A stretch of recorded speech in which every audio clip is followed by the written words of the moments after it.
आदिशक्ती जगदंबा माता आणि जगदंबेची उपासना सांगणारे हे श्रीमद देवी भागवत महापुराण अखिल कोट ब्रह्मांड नायक पांडुरंग परमात्मा सर्वच साधुसंत आणि सद्गुरु सच्चिदानंद सद्गुरु भगवान मौली तसेच आपण सर्व ज्ञानीजन गुणीजन भाविक भक्त या सर्वांच्या चरणी नतमस्तक तसेच आमचे सर्वच या श्रीमद देवी भागवताची किंवा या आदिशक्तीची सेवेसाठी सेवा करणारे सेवेसाठी साथ देणारे म्हणजे सर्वच संगीत तसंच गौरव दादा आणि अयोध्या नगरी कला क्रीडा सांस्कृतिक मंडळाचे सर्व अध्यक्ष सर्वच पदाधिकारी आणि तसेच आमच्या साधनाताई पाटील आणि या अयोध्या नगरी महिला मंडळ या महिला मंडळाच्या सर्वच माता भगिनी या सर्वांच्या चरणी वंदन करूया आणि आजच्या सेवेकडे बोलूया. काल आपण शुकदेवांचा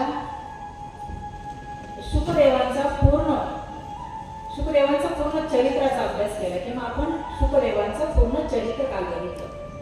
शुकदेवांचा अवतार झाला तोच अरणी मंथनातून झाला. कशातून झाला? अरणी मंथनातून शुकदेवांचा अवतार झाला. म्हणजे व्यासांनी भगवान भोले बाबांनाच निमंत्रण दिलेलं होतं. मग भगवान भोले बाबांची आराधना केल्यानंतर भगवान भोले बाबांनी सांगितलं की त्या ग्रंथाचा विस्तार करायचा आहे, प्रचार प्रसार करायचा आहे. तर ग्रंथाचा प्रचार आणि प्रसार करण्यासाठी प्रचारक आणि प्रसारक हा विरक्त असावा म्हणून मी स्वतःच तुमच्या पोटी शुकदेव किंवा तुमच्या पोटी मी अवतार घेईल म्हणून शुकदेव भगवंतांनी अवतार घेतला.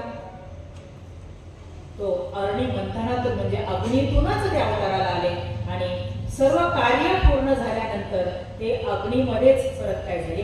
विलीन झाले. म्हणजे अवतार घेण्यासाठीही अग्नीचाच वापर केला गेला आणि शेवटी देह विसर्जनासाठी सुद्धा अग्नीमध्येच ते काय झाले? त्यांनी स्वतःचा देह विसर्जित केला. म्हणजे अग्नीतच पुन्हा ते काय झाले? सामावले गेले. हा पूर्ण त्यांचं जे चरित्र आहे ते चरित्र आपण काल बघितलं आणि त्यांनी आदिशक्तीची उपासना कशा पद्धतीने केली हे काल आपण बघितलं. मग आता शुकदेव भगवंत निघून गेले आणि व्यास पुत्र विरहामुळे काय होत आहे? व्याकुळ होत आहे. माझा पुत्रासाठी अगोदर काय केलेली? आदिशक्तीची आराधना केली आणि आदिशक्तीची आराधना केली, उपासना केली. त्यावेळेला मुलगा आदिशक्तीने दिला, परंतु तोही आता काय झाला? माझ्यापासून दूर झाला. जे विरह झाला पुत्राचा. मग त्या विरहामध्ये फार दुःखी झाले ते आणि दुःखी झाल्यानंतर इतके दुःखी झाले की आमच्या भोले बाबांना प्रत्यक्ष त्यांना दर्शन द्यावं लागलं. भोले बाबा प्रत्यक्ष प्रकट झाले आणि प्रत्यक्ष प्रकट होऊन सांगू लागले की तुम्ही प्रत्यक्ष श्रेष्ठ ब्रह्मज्ञानी आहात. ब्रह्मज्ञानी महात्मा असून सुद्धा तुम्ही मुलाबद्दल शोक करत आहात. तर हा शोक करणं तुम्हाला शोभत नाही. म्हणून तुम्ही शोक करू नका. कारण तुमच्या मुलाने जी परमगती प्राप्त करून घेतलेली आहे ना ती देवादिकांना सुद्धा दुर्लभ अशी जी गती आहे. मुलाने जी गती प्राप्त करून घेतली ती देवादिकांना सुद्धा दुर्लभ आहे. अशी गती त्या मुलाने प्राप्त करून घेतली आणि त्यांच्या चरित्रामुळे किंवा त्यांच्या भक्तीमुळे तुमच्या नावाचा महिमा वाढणार आहे. तुम्ही मुलाच्या नावाने ओळखले जाणार आहात. मुलाच्या नावामुळे तुमचं नाव बघवणार आहे किंवा तुमचा नावाचा महिमा काय होणार आहे? वाढणार आहे. म्हणून तुम्ही शोक काय करा? आवरा. तरी व्यास भगवंत जे अंतःकरण दुःखी आहे ते दुःखी आहेच. म्हणून भोले बाबांनी काय केलं? प्रतिशुक निर्माण केला. म्हणजे प्रतिशुक छायाशुक निर्माण केला आणि तो त्यांच्या सोबत दिलेला आहे. त्यानंतर व्यासदेव हे जगदंबेची आराधना करताय, जगदंबेची स्तुती गाताय. जगदंबेचा मंत्र जो आहे बीजमंत्र, त्या बीजमंत्राची आराधना करताय. आराधना करता करता बराच कालावधी निघून गेला आणि बराच कालावधी गेल्यानंतर त्यांचे जे 4 शिष्य होते, असित, देवल, वैशंपायन आणि जैमिनी, हे 4ही शिष्यांना त्यांनी जो वेदाचा अभ्यास शिकवलेला होता, 4 वेद या शिष्यांना शिकवलेले होते. मग ते वेद शिकवले, मग आता त्याचा उपयोग या समाजाच्या उद्धारासाठी झाला पाहिजे. जे ज्ञान शिष्यांना दिलंय, व्यासांनी आपल्या शिष्यांना जे ज्ञान दिलं, त्या ज्ञानाचा उपयोग समाजाच्या उद्धारासाठी झाला पाहिजे. म्हणून त्या चौघांनाही एका ठिकाणी राहून चालणार नव्हतं. चारही शिष्यांना एका ठिकाणी राहून चालणार नव्हतं. जे ज्ञान त्यांना दिले त्याचा वापर समाजासाठी झाला पाहिजे. गुणती हे जगाला देखे डोळा येतो कळवळा म्हणून या. म्हणजे साधू संतांचा मुळात अवतारच कशासाठी असतो, तर जगाच्या कल्याणात, संतांच्या विभूती, जगाच्या कल्याणासाठी साधू संतांचा अवतार असतो. आणि ते एका जागेवर बसून चालत नाही.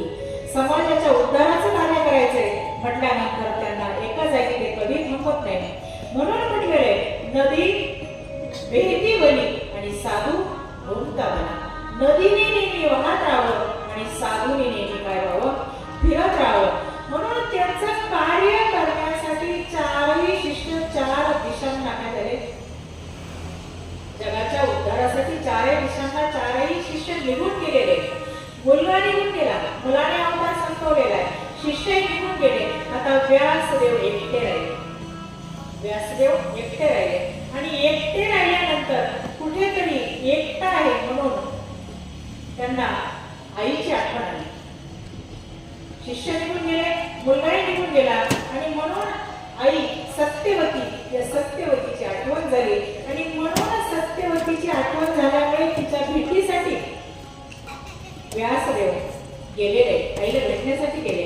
आणि भेटण्यासाठी गेल्यानंतर सरस्वती नदीच्या काठी गेले आणि तिथे गेल्यानंतर समजलं की आईने म्हणजे आईची चौकशी निषाद राजाजवळ केली. आणि निषाद राजाजवळ चौकशी केल्यानंतर समजलं की आईने शंतनू बरोबर विवाह केलेला आहे. हे निषाद राजाकडे चौकशी केल्यानंतर कळालं. आता आईचा विवाह झालेला आहे आणि म्हणून व्यासांनी त्या सरस्वती नदीच्या काठी शाम्यप्रास नावाचा आश्रम बांधला आणि त्या आश्रमात राहून जगदंबेची उपासना ते करू लागले. त्यानंतर शौनक सुतांना प्रश्न विचारतात ही देवी भागवत कथा व्यासदेव जन्मेजयाला सांगताय. व्यासांनी जन्मेजयाला सांगितली आणि सूतजी म्हणताय त्यांना व्यास जन्मेजयाला सांगत होते ना, त्यावेळेला मी ती ऐकलेली आहे म्हणून ही कथा मी आता तुम्हाला सांगत आहे. मग सुतांनी असं सांगितल्यानंतर शौनकजी प्रश्न विचारतात. शौनकांनी प्रश्न विचारला की व्यासांपासून कुरु वंशाचा विस्तार झालेला आहे. कुरु वंशाच्या कुरूंच्या वंशाचा विस्तार व्यासांपासून झाला असं आम्ही ऐकले. मग व्यासांपासून कुरु वंशाचा विस्तार कसा, ही सविस्तर वृत्तांत आम्हाला सांगा. तर त्यावेळेला सूतजी सांगू लागले व्यासांनी जन्मेजयाला जे सांगितलं तेच मी आता तुम्हाला सांगत आहे. ज्या वेळेला सत्यवतीने शंतनू बरोबर विवाह केला, विवाह झाल्यानंतर तिला 2 मुलं झाले, विचित्रकेती आणि चित्रांगद हे 2 मुलं झाले.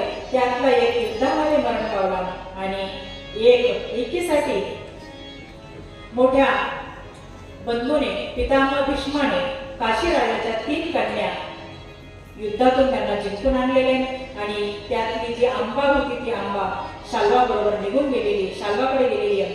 आणि बाकीच्या ज्या 2 जणी आहेत त्या दोघींचा विवाह इथे या विचित्रगिरीबरोबर लावून दिलेला आहे.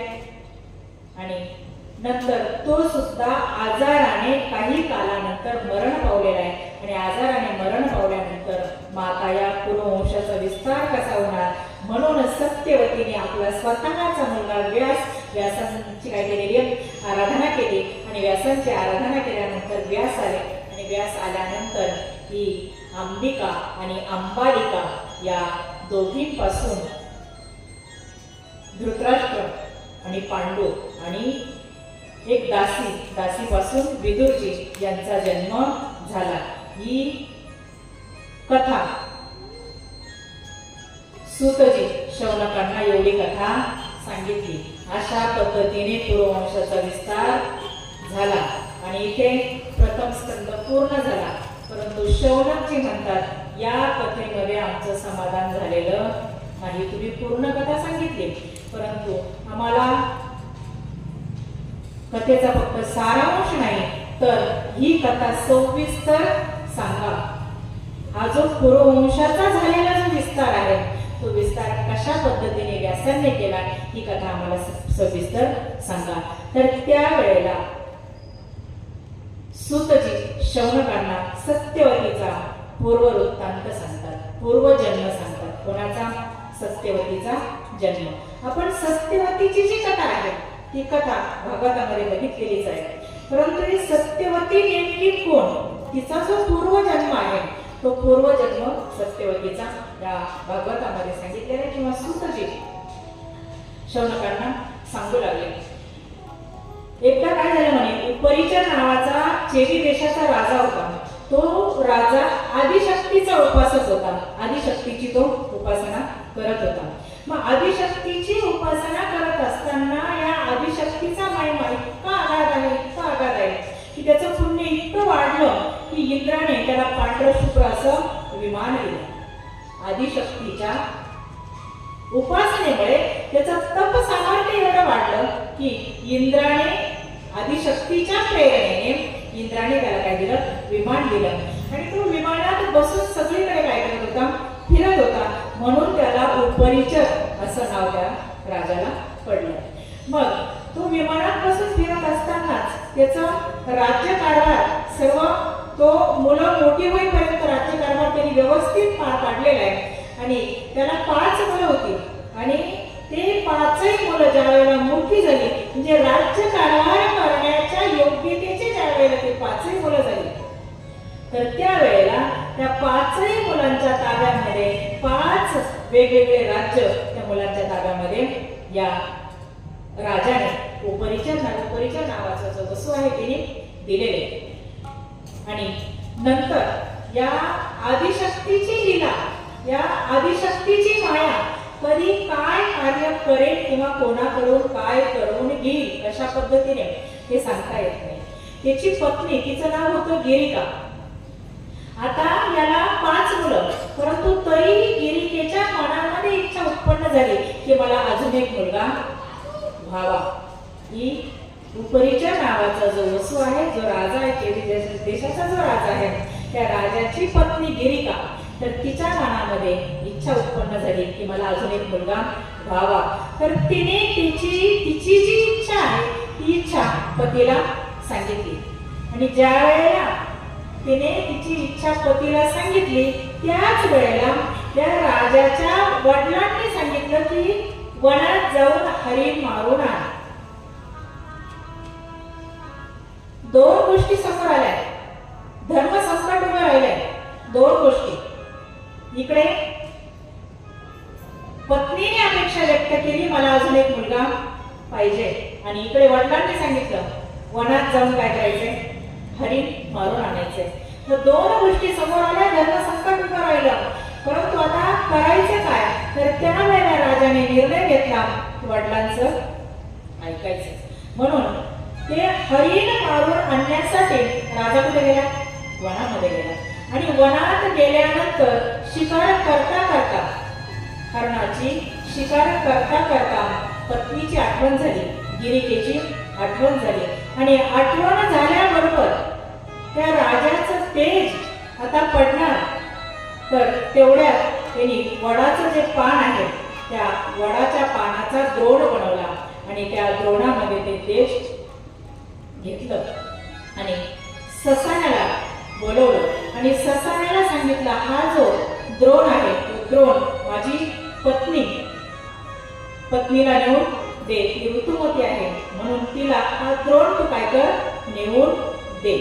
मग आता त्या ससाण्याने द्रोण घेतला आणि ससाण्याने द्रोण घेतल्यानंतर तो द्रोण घेऊन कुठे चाललाय? राजाची आज्ञा आहे, कुठे? पत्नी गिरिका तिच्याकडे ती नेऊन दे. म्हणून ससाण्याने तो द्रोण मुखामध्ये धरला आणि मुखात धरून तो द्रोण घेऊन ससाना चाललाय. मग ससाना पुढे जात असतानाच तिकडनं त्याच्याच जातीचा दुसरा पक्षी आला. कोण? ससाण्याच्या जातीचा दुसरा पक्षी कोण? दुसरा ससाना आला आणि त्या ससाण्याचा दोन ससानांमध्ये काय झाली? दोन पक्षांमध्ये भांडणं व्हायला. बघा, ससाण्याला त्रास देणारा दुसरा कोणी नाहीये. कोण आहे? हा चाललाय कोण? ससाना त्याचं कार्य करतोय, पण त्याला अडवणारा दुसरा कोण आहे? त्याच्याच जातीचा आहे, ससानाच आहे. एक कुत्रा आणि गाढव यांची शर्यत लागली. कोणाची? कुत्र्याची आणि गाढवाची शर्यत लागली. म्हणे समोर एक सिंहासन ठेवलेलं आहे.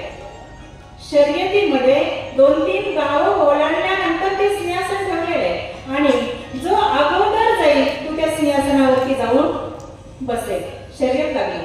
शर्यतीला सुरुवात झाली आणि सुरुवात झाल्यानंतर कुत्र्याला इतका कॉन्फिडन्स की माझा पळण्याचा वेग भरपूर फार मोठा आहे, मी वेगाने पळू शकतो, म्हणजे शर्यत मीच जिंकणार. म्हणून दोघांनीही पळायला सुरुवात केली. पळता पळता पळता प्रथम एक गाव आलं पुढे. ते गाव आल्यानंतर कुत्रा हा गाढवाच्या पुढे पळतोय, गाढवाच्याही पुढे पळतोय आणि पुढे पळता पळता एक गाव आलं. ते गाव आल्याबरोबर त्याच्याच जातीचे सगळे जमा झाले आणि त्याला अडवलं. कोणाला? कोणी अडवलं? त्याच्याच जातीचे सगळे जमा झाले आणि त्याला अडवलं. आता हा एकटा, ते 4-5 जण गावातले काय झाले? एकत्र आले. तरी त्या 4-5 जणांची झटापट केली आहे. कोणी? शर्यतीतल्या कुत्र्याने. त्यांना कसं बाजूला केलं आणि परत काय झाला? पळत सुटला. कोण? पळत सुटला. आणि पुढच्या गावात गेल्यानंतर परत त्याच्याच जातीचे कुत्रे पुन्हा जमा झाले. परत तिथेही अडवलं आणि इकडे गाढव पळत पळत पळत पळत शर्यतीमध्ये पळत या कुत्र्याला प्रत्येक गावामधले 2-3 गावामधले कुत्रे एकत्र येऊन अडवत आहेत आणि अडवल्यानंतर त्यांच्याशी युद्ध करूनही, त्यांच्याशी भांडण करूनही कसा स्वतःचा बचाव करून तो पुढे पळतोय. आणि नंतर पुढे पळाल्यानंतर आता मी सिंहासनावरती जाऊन बसेल म्हणून तो जीवाच्या आकांताने पळतोय. परंतु पळता पळता सिंहासनाच्या जवळ जाऊन बघितलं तर गाढव सिंहासनावरती जाऊन बसलेलं पण होतं. मग कुत्र्याला अडवणार कोण? मला ससाना सांगायचं होतं, कुत्रा विसरून झाला. ससाण्याला अडवलं कोणी? ससाण्यानेच अडवलं. मग दोघांमध्ये युद्ध झालं आणि दोघांमध्ये मारामारी झाली. ससाण्याला आपल्या याच्यामध्ये काहीतरी खाण्याचा पदार्थ आहे आणि खाण्याचा पदार्थ आहे म्हणून हा पण ते घेण्यासाठी गेला. त्या झटापटीमध्ये ते द्रोण आले ना, ते द्रोण काय झालं? पाण्यामध्ये पडलं आणि पाण्यामध्ये पडल्यानंतर पाण्यामध्ये एक मासोळी होती. त्या मासोळीने ते राजाचं, उपरीच्या नावाचा जो राजा आहे त्या राजाचं जे तेज त्याच्यामध्ये होतं ते तेज त्या मासोळीने काय केलं? गिळलं. मग ही मासोळी नेमकी कोण होती? शौनकांनी परत प्रश्न विचारला, ही मासोळी नेमकी कोण होती? तर त्यावेळेला सुतजी परत सांगू लागले की मासोळी अद्रिका नावाची अप्सरा होती म्हणे. ती कोण होती? अद्रिका नावाची अप्सरा. आणि ती अप्सरा एक वेळेला काही ऋषीमुनी नदीमध्ये स्नान करत होते आणि स्नान करत असताना ती पाठीमागून येऊन त्या ऋषींचा काय केला? तिने पाय पकडला. पाय पकडल्यानंतर ते स्नान करतायत, सूर्याला अर्घ्य देतायत. अर्घ्य देण्यामध्ये ते मग्न आहे आणि मग्न असताना तिने पाठीमागून येऊन पाय पकडला. म्हणजे अर्घ्य देण्यामध्ये काय झालं? केलं तिने? विचलित केलं. आणि म्हणून ऋषींनी शाप दिला की तू पाठी लावून माशासारखी आलीस. कशी आली? पाण्यामधून आली का ती? माशासारखी आलीस. म्हणून तू काय होशील? मासोळी होशील. ही आद्रिका अप्सरा आहे, परंतु तीच पाण्यामध्ये काय झालेली होती? मासोळी झालेली होती. मासोळीचं रूप तिने घेतलेलं होतं आणि त्या मासोळीने हे जे राजाचं तेज आहे ते तेज काय झालं? ते तेज गिळलं आणि काही कालावधीनंतर एका कोळ्याने ती मासोळी काय केली? जाळ्यामध्ये मासे पकडत असताना त्या जाळ्यामध्ये ही मासोळी पकडली आणि मासोळी पकडल्यानंतर तिचं पोट ज्या वेळेला चिरलं तर त्या वेळेला 2 जुळी मुलं त्या मासोळीच्या पोटामध्ये निघाली. कारण या ऋषींनी ज्या वेळेला या आद्रिकेला शाप दिला तर त्याच वेळेला ती शरण गेली आणि शरण जाऊन तिने सांगितलं, माझी फार मोठी चूक झाली, परंतु माझा उद्धार कधी होईल ते सांगा. त्या शापातून माझी मुक्तता कधी होईल ते मला सांगा. तर त्या वेळेला त्या ब्राह्मणजींनी सांगितलेलं होतं की ज्या वेळेला तुझ्या पोटी 2 जुळी मुलं जन्माला येतील ना तर त्या वेळेला तू परत मूळ रूपामध्ये म्हणजे अप्सरेच्या रूपामध्ये तू येशील. मग हा तिचा उद्धार ज्या वेळेला 2 जुळी मुलं जन्माला येतील त्यावेळेला तिचा उद्धार होणार होता. त्याच पद्धतीने तर कोळ्याने ती मासोळी काय केली? कापली आणि तिच्या पोटातून 2 जुळी मुलं जन्माला आली. एक मुलगा आणि एक मुलगी. दोघं जण जन्माला आले आणि त्यावेळेला तिचा काय झाला?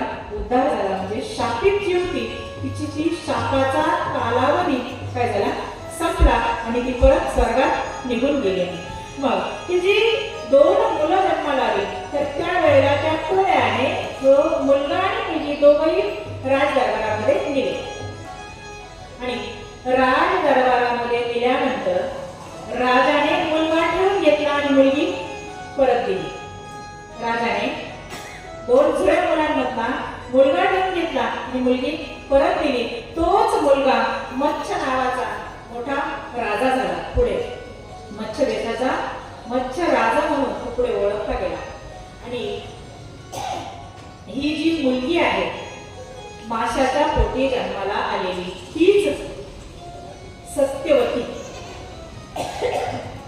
हा जो उपरीच्या नावाचा जो राजा आहे तो राजा सत्यवान होता, सत्य प्रतिज्ञा होता आणि म्हणून तिचं नाव पडलं काय?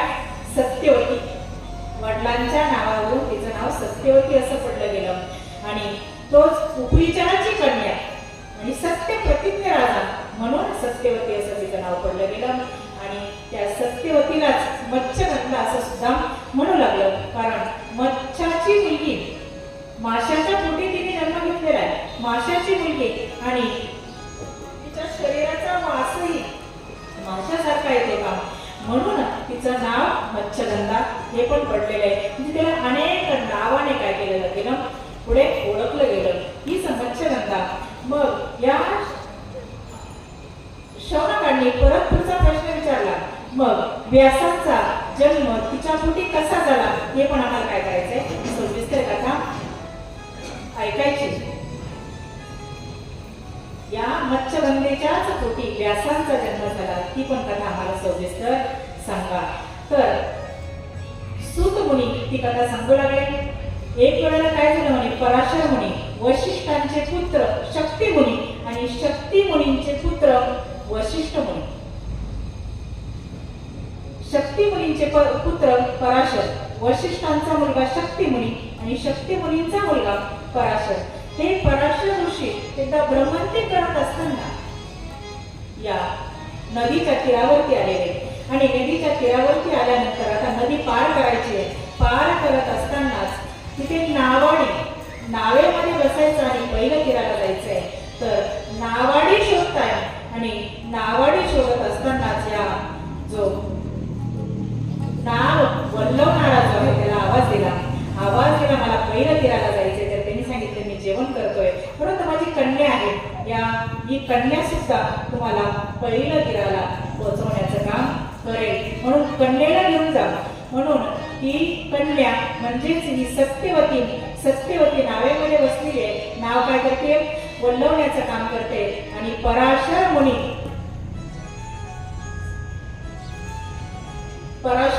या नावेमध्ये बसलेले आणि ही सत्यवती जी आहे, मत्स्यगंधा जी आहे ना, ती नाव वल्लवण्याचं काम करते. आणि नाव वल्लवण्याचं काम करत असतानाच या ऋषींच्या मनामध्ये वासना जागी झाली.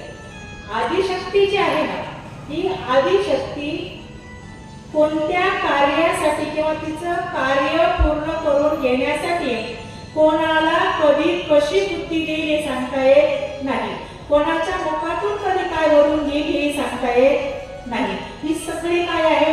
आदिशक्तीची किमया आहे. म्हणून या आदिशक्तीने या पराशर मुनीच्या अंतःकरणामध्ये काम जागा केलेला आहे. काम जागा करण्यामागचं कारण काय? पुढे भगवंताचा अवतार त्यांच्या पोटी जन्माला येणार होता. म्हणजे हे साधूच्या ठिकाणी विरक्त काम नाही. पराशर मुनी विरक्त आहे, ज्ञानी आहे, संन्यासी आहे. म्हणजे ज्यांनी सगळे विकार जिंकलेले आहेत असे मुनी. आणि त्यांच्याही ठिकाणी ही कामावस्था जागी व्हावी हे अशक्य अशी गोष्ट, परंतु तरीही ती झाली. याचं कारण काय? की आदिशक्तीची लीला. आदिशक्तीला तिचं कार्य पुढे करून घ्यायचं होतं किंवा भगवंताचाच अंश किंवा भगवंताचाच अवतार पुढे जन्माला येणार होता. म्हणून हे कृत्य घडलं गेलं. ती वासना जागी झाली आणि त्यानंतर पराशर मुनींनी या सत्यवतीला ते बोलून दाखवलं. सत्यवतीने सांगितलं, नाही मी कुमारिका आहे, हे शक्य नाही. शिवाय दिवस आहे, ही गोष्ट सुद्धा शक्य नाही. तरी तुझे जेवढे काही शक्य असतील त्या सगळ्या मी काय करतो म्हणे मिटवतो. दिवस आहे तर दिवसा काय केलं? सूर्याला थांबवलं आणि सगळीकडे अंधार निर्माण केलेला आहे. आणि अंधार निर्माण करून तिने सांगितलं, परत तिच्या अटी होत्या काही. माझं कौमार्य काय आहे ते कौमार्य साबित राहिलं पाहिजे. म्हणजे मी कुमारिका आहे म्हणून माझं कौमार्य तसंच राहावं. आणि ही जी घटना घडणार आहे तर ही घटना आजूबाजूला कोणालाही कळता कामा नये. मग तिच्या अटी मान्य केल्या. दोघ जण एकत्र आले आणि त्यानंतर काही कालावधीनंतर तिथून हे पराशर मुनी निघून जातात. आणि निघून गेल्यानंतर काही कालावधीनंतर या सत्यवतीच्या पोटी एक मुलगा जन्माला येतो. आणि तो मुलगा म्हणजेच भगवंताच्या 24 अवतारांपैकी एक अवतार आहे. कोणाचा? व्यासांचा अवतार आहे. हे व्यास भगवंत त्या सत्यवतीच्या पोटी जन्माला येतात. आणि व्यासांनी अवतार घेतल्यानंतर व्यास आईला सांगतात की आता मी सुद्धा माझी वडील जिथं आहे ना त्या वडिलांकडे निघून जाणार आहे, मी इथं राहणार नाही.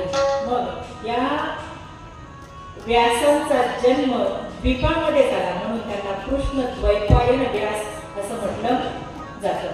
एका द्वीपामध्ये झाला म्हणून कृष्ण द्वैपायन व्यास असं त्यांना म्हटलं जातं. म्हणजे प्रत्येक व्यासांचं प्रत्येक मन्वंतरातील नाव वेगवेगळं. प्रत्येक मन्वंतरातील व्यासांचं नाव काय सांगितलं? वेगवेगळं सांगितलं. मग त्यावेळेला व्यास आईला निरोप देऊन निघून जातात. पण जाताना सांगितलं, तू जेव्हा जेव्हा माझी आठवण काढशील ना त्यावेळेला मी क्षणात वायू वेगाने तुझ्याजवळ काय करेन? तू जेव्हा आठवण काढशील तेव्हा वायू वेगाने मी तुझ्याजवळ येईल. आणि व्यास तिथून निघून जातात आणि आदिशक्तीची उपासना करतात. तिथून निघून गेल्यानंतर आदिशक्तीच्या बीज मंत्राची उपासना करतात, आदिशक्तीचं नामस्मरण करतात.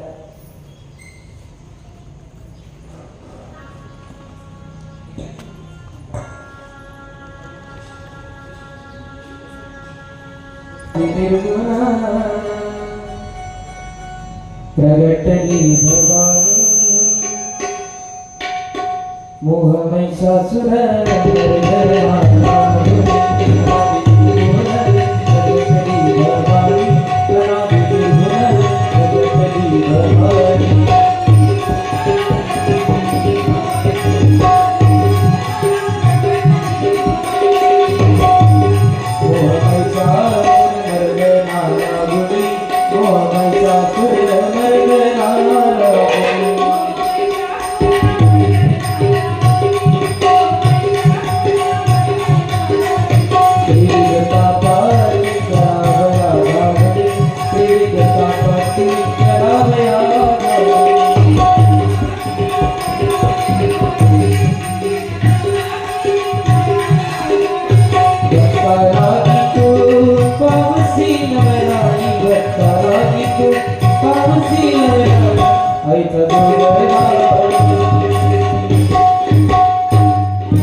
पुढे शौनकांनी सुतांना 4 प्रश्न विचारले. पहिला प्रश्न विचारला की शंतनूने कोळ्याच्या मुलीसोबत विवाह का केला. पहिला प्रश्न आहे, शंतनूने कोळ्याच्या मुलीसोबत विवाह का केला आणि शंतनू राजाची पहिली बायको कोण होती. तिसरा प्रश्न विचारला, भीष्म वसूंचा अष्टवसूंपैकी एक आहे म्हणून भीष्म वसूंचा अंश कसा. आणि चौथा प्रश्न विचारला, सत्यवतीने सुनांकडून गोलोक पुत्र कसे उत्पन्न केले. 4 प्रश्न विचारले आणि या 4 प्रश्नांची उत्तरं आता सूतजीवित आहेत. पूर्वी म्हणे विश्वांभू नावाच्या राजकुळामध्ये एक राजा होता, त्याचं नाव महाभिष. तर या महाभिषाने 1000 अश्वमेध यज्ञ आणि 100 वाजपेयी यज्ञ केले आणि एवढे यज्ञ केल्यामुळे तो स्वर्गामध्ये त्याला जाता येत होतं. का पुण्य यज्ञाच्या पुण्याच्या सामर्थ्याने तो स्वर्गात इंद्राच्या दरबारामध्ये जात होता. एक वेळेला इंद्र दरबारामध्ये सर्व देवता बसलेले आहेत आणि सर्व देवता बसलेले असतानाच हा राजाही तिथं बसलेला आहे, महाभिष नावाचा राजा, आणि समोर गंगा येऊन बसलेली. सर्व देवता सिंहासनावरती आरूढ झालेले, सिंहासनावरती बसलेले आहेत आणि त्याच वेळेला या महाभिषाचा आणि गंगेची नजरानजर झाली आणि नजरानजर झाल्यानंतर दोघे जण एकमेकांकडे बघताय. बाकीचे जे काही सगळे देवता आहेत त्या देवतांनी बघितलं आणि खाली हाना घातल्या, परंतु तरी याचं लक्ष नाही. आणि म्हणून ब्रह्मदेवाने त्यावेळेला शाप दिला की तुम्ही दोघंही मृत्यू लोकात जन्माला याल. कोणाला? महाभिष हा राजा आणि गंगा या दोघांनाही काय दिला? शाप दिला. आणि त्यानंतर हाच राजा शंतनूच्या रूपाने काय झालेला आहे? मृत्यू लोकांमध्ये जन्माला आलेला आहे. तो प्रतीप पुरवंशातीलच प्रतीप नावाचा जो राजा आहे त्या राजाच्या पोटी हा शंतनू जो आहे तो महाभिषाचाच मुलगा तो जन्माला आला. आणि एक वेळेला तो गंगेच्या काठी फिरत असतानाच एक सुंदर कन्या नदीतून बाहेर येताना दिसली आणि बाहेर येताना दिसल्यानंतर या शंतनूची गंगेची नजरानजर झाली आणि दोघांनी एकमेकांना ओळखलं आणि मग गंगा आणि शंतनू या दोघांचा काय झालेला आहे? विवाह झालेला आहे. आणि त्यांच्या पोटी हा पितामह भीष्मांचा जन्म झालेला आहे. परंतु दुसरा प्रश्न विचारलेला आहे, भीष्म वसूंचा अंश कसा. पितामह भीष्मांचा जन्म कोणाच्या पोटी झालेला आहे? गंगा आणि शंतनू यांचा मुलगा आहे पितामह भीष्म. परंतु भीष्म वसूंचा या अष्टवसूंपैकी एक आहे. जे 8 वसू आहेत ना त्या 8 वसूंपैकी एक आहे. त्या वसूंचा अंश कसा हे सांगितलं. तर त्यावेळेला सुतजी सांगू लागले हे अष्टवसूंपैकी जो मोठा आहे ना त्याचं नाव म्हणे देव नावाचा वसू. हे एक वेळेला वशिष्ठांच्या आश्रमामध्ये गेले आणि वशिष्ठांच्या आश्रमात गेल्यानंतर वशिष्ठांनी त्यांचा स्वागत खूप मोठ्या थाटामाटामध्ये स्वागत केलं. त्यांना बसायला आसनं दिलेली आहे आणि नंतर आसनं वगैरे दिली. त्यांचं भोजनासाठी 5 पक्वान्न आणि सुग्रास असं भोजन त्यांना काय केलं? वाढलं. कोणी? वशिष्ठांनी या अष्टवसूंपैकी जो मोठा वसू आणि त्याच्या बरोबर सर्वजण सोबत बरेच जण असताना या सर्वांना भोजन दिलं. 10,000 तरुण त्यांच्या सोबत होते. मग या सर्वांना त्यांची सर्वांची व्यवस्था एकदम चांगली केलेली आहे. तर यांच्या मनामध्ये आलं हा ऋषींचा आश्रम आहे. हा काय आहे? ऋषींचा आश्रम आहे. आणि ऋषींच्या आश्रमामध्ये एवढं सुग्रास असं भोजन, आपली व्यवस्था जिथली तिथे व्यवस्था झालेली आहे, एवढं सुग्रास असं भोजन आपल्याला मिळालेलं आहे. हे नेमकं कसं शक्य आहे? या अन्नाची जी काही चव आहे ही चव काहीतरी काय आहे? वेगळीच आहे. म्हणून हे कसं शक्य आहे? हे ऋषी कसं बनवतात? म्हणून ऋषींना विचारलं, वशिष्ठांना विचारलं की कसं काय करता तुम्ही, हे आलेल्या पाहुण्यांचं आदरातिथ्य इतकं सुंदररित्या करताय, तर हे कसं शक्य आहे? त्यावेळेला त्यांनी सांगितलं, माझ्याकडे नंदिनी आहे आणि ती नंदिनी जे मागितलं ते देते आणि ती नंदिनी सर्व काही देते, म्हणून मी पाहुण्यांचा आदरातिथ्य करू शकतो. तर त्या नंदिनीचं दूध जर पिलं तर असं म्हटलेलं आहे तर मृत्यू लोकांमध्ये तो तरुण 10,000 वर्ष जगतो आणि तो तरुणच राहतो, तो म्हातारा होत नाही. कशाने? या नंदिनीचं दूध जर पिलं तर तिचं सामर्थ्य काय काय आहे, जे पाहिजे ते ती देते आणि दूध पिल्यानंतर मनुष्य लवकर म्हातारा होत नाही. हा महिमा, हा जो 8 वसूंपैकी मोठा वसू, त्याची पत्नी, त्याचं कुटुंब सगळे बरोबर होते आणि त्यावेळेला हा महिमा वशिष्ठांनी सांगितला. आता सांगितल्यानंतर त्या वसूची पत्नी बरोबर होती.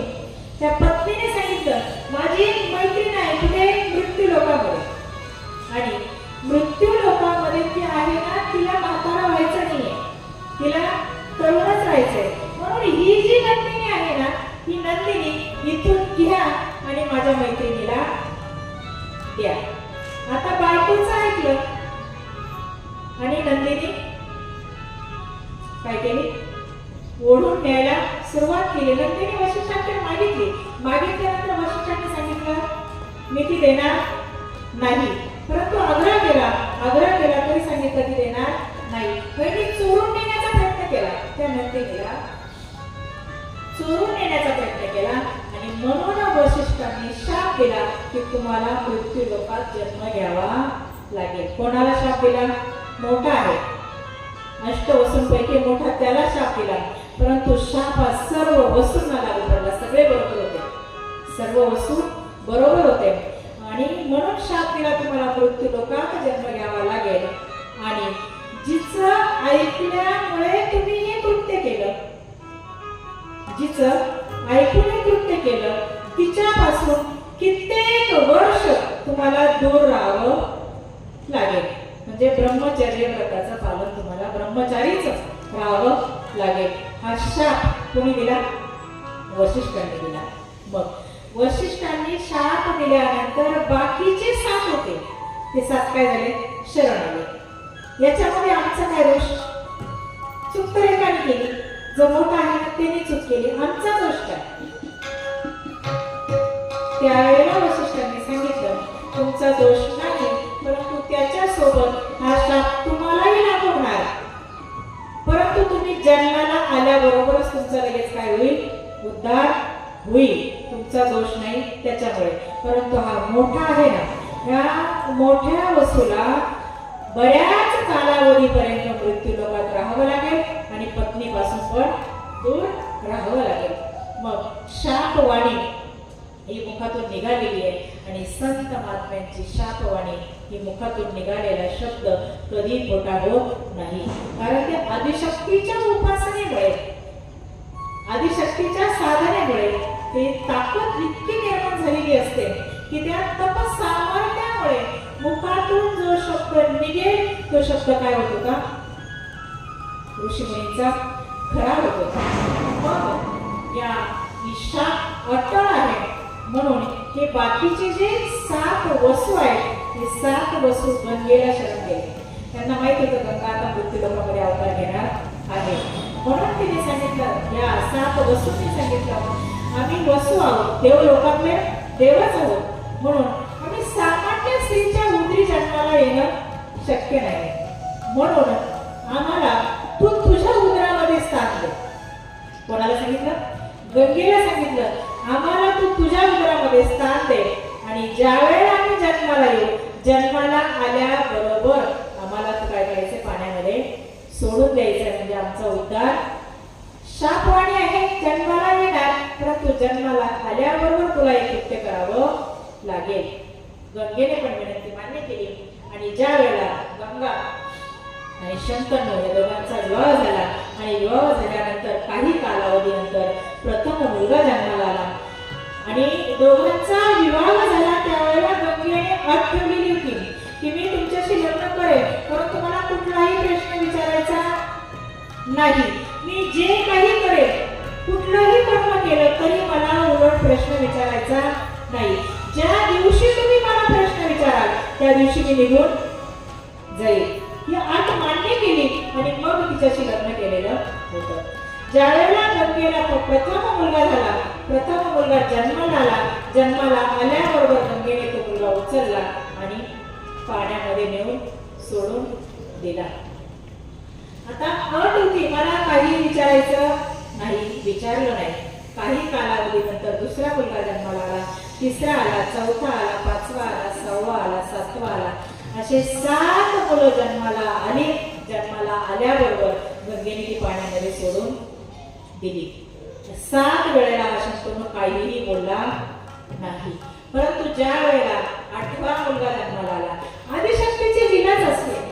आदिशक्तीचं ठरलेलं जे कार्य आहे ना, त्या कार्याच्या वेळेलाच ती शक्ती देते. बोलण्याची असेल किंवा कार्य करण्याची असेल, तिची जी शक्ती आहे, ती शक्ती, ती प्रेरणा, ती योग्य वेळेला देत असते. 7 मुलं झाली तरी आदिशक्तीने प्रश्न विचारण्याची प्रेरणा दिली नाही. तो अगोदरही 7 वेळेला प्रश्न विचारू शकत होता, परंतु हे 7ही ते जन्माला आल्याबरोबर यांचा मृत्यू निश्चित होता, त्यांचा उद्धार निश्चित होता. म्हणून आदिशक्तीने ती प्रेरणा दिली नाही. परंतु 8वा ज्या वेळेला जन्माला येणार होता, तर त्या वेळेला 8वा जन्माला आला आणि जन्माला आल्यानंतर त्यालाही गंगा ज्या वेळेला पाण्यामध्ये सोडणार, तेव्हा आदिशक्तीने प्रेरणा दिली. हा जाणारा नाहीये, हा थांबणार आहे. म्हणून शंतनूच्या मुखातून वळवून घेतलं, प्रश्न विचारला, हे काय करतेस? तू आई आहे की सर्पिन? पत्नीला प्रश्न विचारला, काय तू आई आहे की सर्पिन? कारण सर्पिन ऐकलंय, सर्पिन काय करते म्हणजे स्वतःच्या पिलांना खाते. तर तू स्वतःची मुलं आई असून सुद्धा स्वतःच्या मुलांना काय केलेलं, तू पाण्यामध्ये सोडलंस. याला आई म्हणावं का? माझ्या आतापर्यंत 7 मुलं तू काय केली, पाण्यामध्ये सोडली. आणि मग हे राज्य आहे, त्या राज्याचा पुढे वारस राजाला कोणी नकोय का? राजाला वारस पाहिजे कोणीतरी. माझा वंश इथेच तू समाप्त करते की काय? म्हणून ह्या मुलाला मी तुला आता सोडू देणार नाही. त्याच वेळेला गंगेने सांगितलं, राजा तुला सांगितलेलं होतं की ज्या दिवशी तू मला प्रश्न विचारशील त्या दिवशी मी निघून जाणार. तुम्हाला आता काय केला, प्रश्न विचारला, मी या क्षणी आता इथून निघून जाणार. हे बालक हे तुझ्याकडेच राहील, परंतु लहानचं मोठं करणं तुला शक्य नाही. म्हणून याला आता मी काय करते, सोबत घेऊन जाते. गंगा त्यावेळेला त्याला सोबत घेऊन गेली आणि ज्यावेळेला तो मुलगा तरुण झाल्यानंतर मुलगा तरुण झाला, मग योगायोग असा की त्या गंगेच्या काठीच हा शंतनू फिरण्यासाठी गेलेला आहे. गंगेच्या काठी फिरत असतानाच एक बालक नजरेला पडलं. कोणाच्या? शंतनूला. ते बालक असं नजरेला पडलं ना, त्याच्यामध्ये बाण, धनुष्यबाण चालवण्याची अशी काही ताकद होती, अशी काही लीला होती की तिने बाण मारल्याबरोबर बाणाचा पूल तयार झाला. काय झाला? बाणाचा पूल तयार झाला आणि त्या बाणांनी नदीचा जो प्रवाह आहे तो प्रवाह पूर्णपणे अडवला. एवढी ताकद त्या मुलामध्ये होती. म्हणून आश्चर्यचकित होऊन हा राजा त्या मुलाकडे बघतोय. केवढी मोठी ताकद आहे. ज्यावेळेला आश्चर्यचकित होऊन बघत होता त्याच वेळेला त्या पाण्यातून गंगावरती आली. आणि गंगावरती आल्यानंतर गंगेने सांगितलं, हा तुमचाच मुलगा आहे.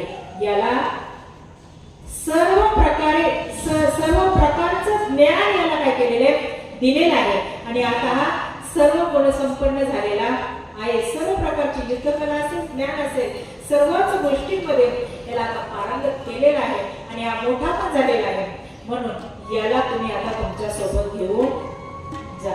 गंगेने त्या मुलाला काय केलं, सोबत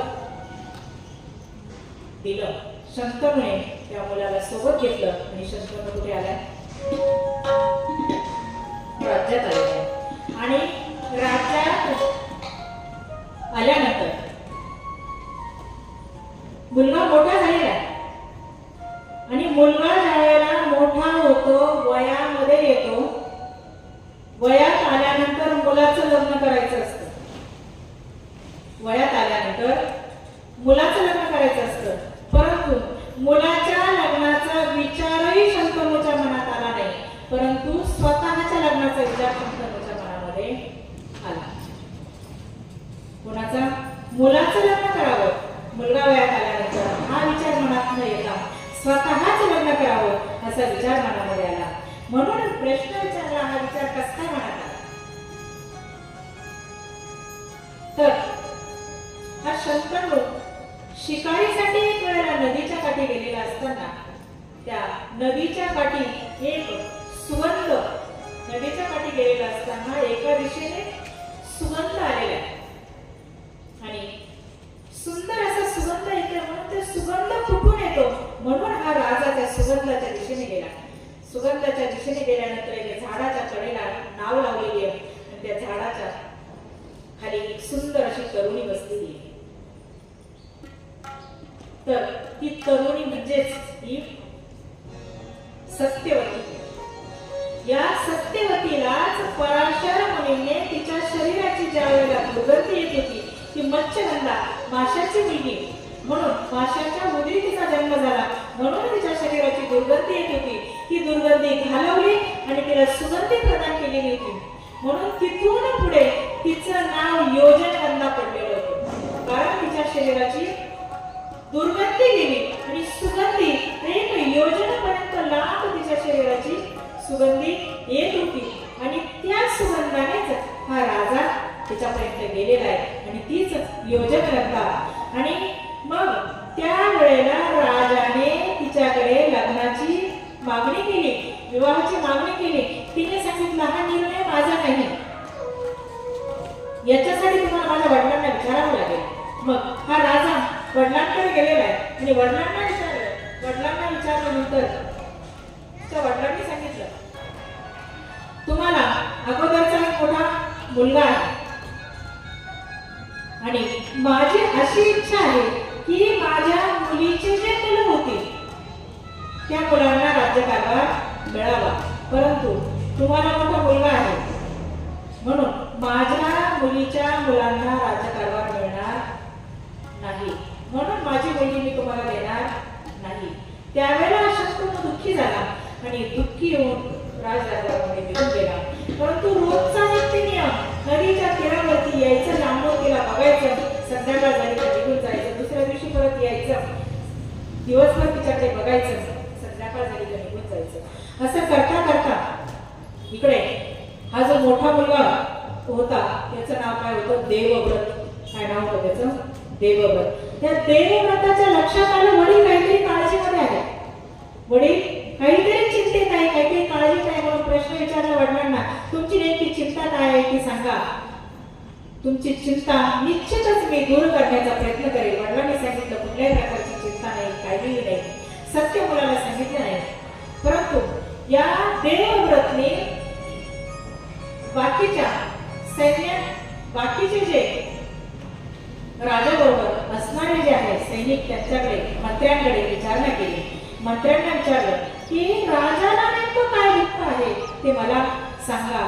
मंत्र्यांनी सांगितलं, राजाचा जो रोजचा नित्यक्रम आहे ना तो नित्यक्रम मंत्र्यांनी सांगितला. आणि मग देवव्रतच्या लक्षात आलं की वडिलांचं लक्ष कुठे आहे, म्हणजे वडिलांच्या मनात येते आता काय करावं, विवाह करावा.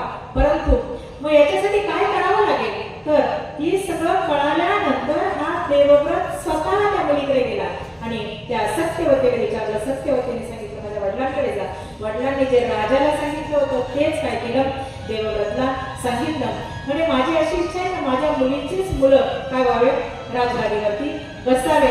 यांनी सांगितलं देवव्रतने, मी तुमच्या मुलीची जी मुलं होतील तेच राजगादीवरती बसतील, मी स्वतः राजगादीवरती बसणार नाही. त्यावेळेला त्यांनी सांगितलं, तुम्ही बसणार नाही, पण तुम्हाला मुलं होतील आणि तुम्हाला मुलं झाल्यानंतर ते राजगादीवरती बसतील, हे नाही बसले तर ते बसतील, म्हणून मला माझी मुलगी द्यायची नाही.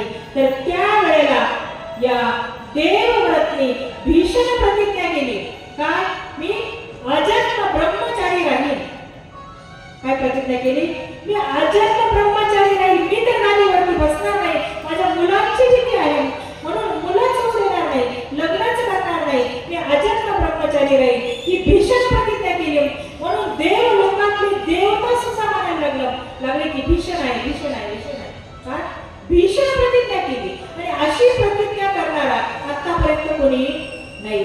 म्हणून या देवव्रतनी भीषण प्रतिज्ञा केली म्हणून नाव पडलं काय भीष्म. भीषण प्रतिज्ञा केली म्हणून पितामह भीष्म त्यांना म्हटलं जातं, भीषण प्रतिज्ञा करणारे. मग ही प्रतिज्ञा केली गेली आणि वडिलांचं आणि या सत्यवतीचा विवाह लावून दिलेला आहे. विवाह झाला आणि मग या सत्यवतीने विवाह कसा झाला हे संध्याकाळी सांगितलं आणि सांगितल्यानंतर मग वडिलांना पश्चाताप झाला की मी नेमकं काय केलं. मुलगा लग्नाजवळ आलेला आहे, मुलगा लग्नाजवळ आलेला आहे, म्हणजे मुलाचं लग्न करायला पाहिजे होतं, परंतु ते मी केलं नाही, स्वतः लग्न केलं. पण स्वतःच्या लग्नामुळे झालं काय तर हा अजन्म ब्रह्मचारी व्रत यांनी काय केलं धारण केलं. त्याच क्षणाला वडील उठलेले, राजा उठलेला आहे आणि त्या देवव्रतकडे गेलेले, भीष्मांकडे गेलेले आणि भीष्मांकडे जाऊन कडकडून त्यांना आलिंगन दिलेले, कडकडून भेटले, आलिंगन दिलं आणि विचारलं मुला हे काय केलं म्हणे तू, माझ्यासाठी एवढा मोठा त्याग, माझ्यासाठी एवढा मोठा त्याग केला, कोण तुला काय पाहिजे. मुलाने सांगितलं मला काही नको, परंतु तरी वडिलांनी काय केलं वरदान दिलं की तू इच्छा मरणी होशील. काय इच्छा मरणी, तू जोपर्यंत मरणाची इच्छा करत नाही तोपर्यंत तुला मरण नाही, म्हणून इच्छा मरणी होशील असं वरदान दिले. आणि